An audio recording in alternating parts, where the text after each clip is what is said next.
चलिए आज का वीडियो में हम लोग डिस्कस करेंगे एसएससी सीजीएल का क्वेश्चन अलजेब्रा का। यानी ये क्वेश्चन 2017 में पूछा गया है। यानी इस क्वेश्चन को डिस्कस करने से पहले हम लोग कुछ छोटा छोटा बेसिक डिस्कस करते हैं।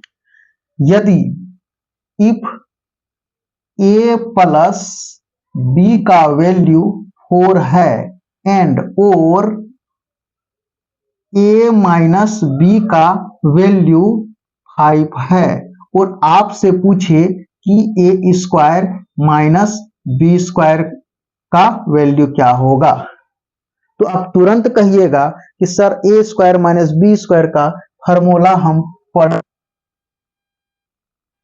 होता है और इंटू ए माइनस बी होता है।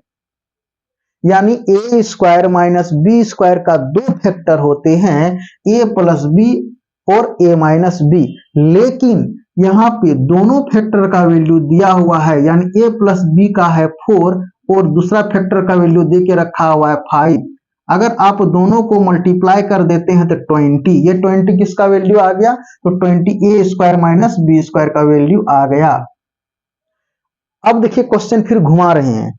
इफ यदि आपसे पूछे कि अगर a प्लस बी का वैल्यू 4 है तो ए स्क्वायर माइनस बी स्क्वायर का वैल्यू क्या होगा, तो आप तुरंत कहिएगा कि सर अभी जस्ट डिस्कस किए हैं कि इनका दो फैक्टर होंगे, एक फैक्टर a प्लस बी होगा और दूसरा a माइनस बी होगा। लेकिन यहाँ पर a प्लस बी पहला फैक्टर का वैल्यू दिया हुआ है, यानी ये 4। अगर दूसरा फैक्टर का वैल्यू अगर हमको पता हो जाएगा तो ए स्क्वायर माइनस बी स्क्वायर का भी वैल्यू पता हो जाएगा।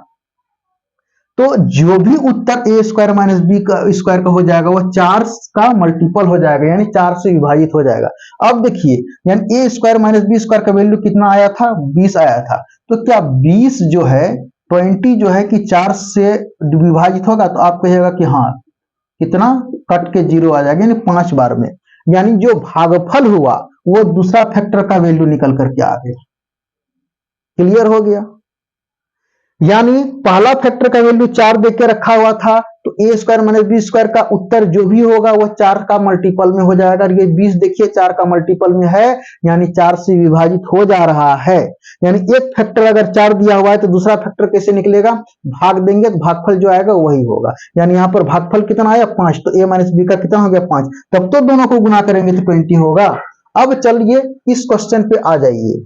इस क्वेश्चन में क्या कर रहा है कि यदि a प्लस बी का वैल्यू कितना देके रखा हुआ है, 4 देके रखा हुआ है और पूछा क्या ए क्यू प्लस बी क्यू का। तो अगर हम आपसे पूछें कि ए क्यू और प्लस बी क्यू का फॉर्मूला क्या होता है, तो आप तुरंत कहिएगा कि सर हम 9th क्लास में पढ़े हैं कि ए प्लस बी होता है into A square plus B square minus A into B होता है। यानी A cube plus B cube का दो फैक्टर होते हैं। लेकिन यहाँ पर तो पहला फैक्टर दिया हुआ है जी, ये पहला फैक्टर देके रखा हुआ है, तो ए क्यू प्लस बी क्यू का उत्तर जो भी होगा वह 4 से विभाजित हो जाएगा। अब ऑप्शन 4 से विभाजित करके देखिए, 4 से विभाजित नहीं हो रहा है, ये भी नहीं हो रहा है, ये भी नहीं हो रहा है, ये हो जाएगा आपका 4 से विभाजित। देख लीजिए 3 1 6 यानी 7 टाइम्स में 4 7 जा 28, यानी कैंसिल 11 में 8 3 हो जाएगा, ये 4 9 जा कितना हो जाएगा 36 आ जाएगा। यानी A cube plus B cube का उत्तर क्या हो जाएगा, यानी ऑप्शन डी हो जाएगा, यानी 300 कितना हो जाएगा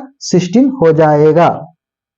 यानी ए प्लस बी का कितना पहला फैक्टर का वैल्यू कितना हो जाएगा 4, तो भागफल कितना हो गया 79। यानी ये जो है कि दूसरा factor A square plus B square minus A into B का कितना आ गया 79। ये दोनों को आप मल्टीप्लाई कीजिएगा तभी तो आएगा 316।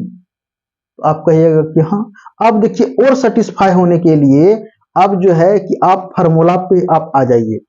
यहाँ पे दिया हुआ कितना a प्लस बी का वैल्यू 4 देके रखा हुआ और a इंटू बी का वैल्यू -21 देके रखा हुआ और आपसे पूछा कि a cube plus B cube का मान क्या होगा, तो आप कहिएगा कि जस्ट अभी हम लोग डिस्कस किए कि a cube plus B cube का जो रूल होता है, यानी a प्लस बी होता है इंटू और A square plus B square minus A into B होता है। लेकिन यहाँ पे a प्लस बी का वैल्यू 4 दे के रखा हुआ है और इसका वैल्यू पते नहीं है, और a माइनस बी का वैल्यू दे के रखा हुआ है -21। अगर a square plus B square का वैल्यू पता हो जाएगा तो पुट करके हम लोग आसानी से निकाल सकते हैं। तो a square plus B square का वैल्यू कैसे निकलेगा, तो यहां से निकलेगा a square plus B square का वैल्यू। तो a square plus B square का फॉर्मूला होता है a प्लस बी का होल स्क्वायर माइनस 12। अब देखिए a प्लस बी का वैल्यू कितना दे के रखा हुआ है, 4 दे के रखा हुआ है, तो यहाँ फिर 4 का स्क्वायर हो जाएगा -2, और ये a इंटू बी का वैल्यू कितना देकर रखा है, -21 देकर रखा है, -21 देकर रखा हुआ है, तो 16 प्लस कितना हो जाएगा 42 हो जाएगा। अब देखिए ये दोनों को ऐड कर दीजिएगा तो कितना हो जाएगा 58 हो जाएगा।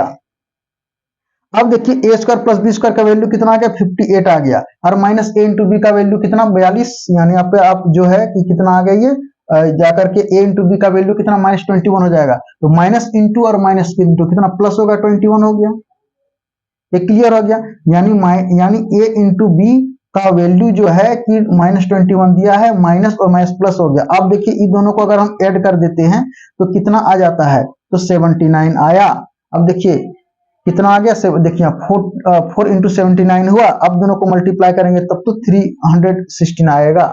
लेकिन आप जो है कि लंबा चौड़ा ना करके जब भी एक फैक्टर का वैल्यू दिया हुआ रहेगा और दूसरा फैक्टर गायब रहेगा, तो जो भी उत्तर होगा यानी ऑप्शन पे नजर दौड़ा करके देखना और विभाजित करके देखना, जो कट जाएगा वही हो जाएगा आंसर। जैसे एग्जांपल के लिए यहाँ a प्लस बी का वैल्यू 4 दे के रखा हुआ था और आपसे पूछ लिया था कि a cube plus B cube का मान कितना होता है, तो a cube plus B cube का दो फैक्टर होते हैं, एक a प्लस बी और एक a square plus B square minus a into B. लेकिन एक फैक्टर दे के रखा हुआ था 4, तो दूसरा फैक्टर गायब था, तो दूसरा फैक्टर गायब था तो दूसरा फैक्टर निकालने की जरूरत नहीं है, तुरंत ऑप्शन पे नजर दौड़ाइए और 4 से विभाजित कीजिए। जो 4 से परिपूर्ण रूप से विभाजित हो जाएगा वही हो जाएगा आपका उत्तर। अगर आपसे पूछे a square plus B square minus a into B का वैल्यू क्या हो जाएगा, तो भाग देने के बाद जो भागफल बचेगा वही हो जाएगा आपका उत्तर, यानी भागफल हो गया 79। तो a square plus B square minus a into B का वैल्यू हो जाएगा कितना 79 हो जाएगा। तो उम्मीद करते हैं कि ये क्वेश्चन अब बहुत अच्छी तरह से समझ गए होंगे।